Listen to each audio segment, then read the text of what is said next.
نبی پاک دا چاچے حضرت عباس حضور دی خدمت چا یا رسول اللہ میں تھوڑی نعت لکھیے اجازت دیو تا سناواں. میرے سونے نبی فرمائے میرا چاچا نعت جو میں دیئے ہکے میں کو کیوں سناویں تو مسجد کی جل میں ممبر لے سا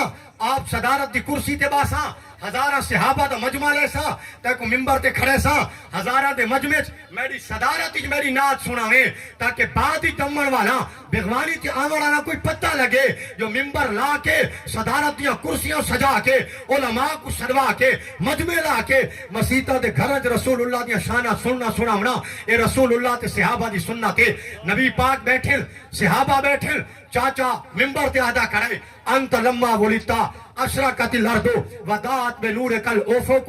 یا رسول اللہ تسا او نور ہی رے یہ لے تسا جمع آوے اللہ تمہاری آمد تے کائنات کو روشن کیتا آئی کہ یا رسول اللہ نور مکہ نہیں قیامت تک یہ آخری بندہ آسی او بھی تے محمد مصطفیٰ دے نور دی برکت نہ جنت دا رستہ دیکھ سی. نبی پاک دا چاچا ہزارہ صحابہ دے مجمع آدھا کھڑے نبی پاک نور ہی اگر حضور نور نن تا صحابہ ٹوکے نا آکے نا کیا ادا کریں صحابہ نہیں ٹوکا خود نبی پاک ٹوکے نا. اے علماء دا مسئلہ کتابت ہیک صحابی کوئی گال کرے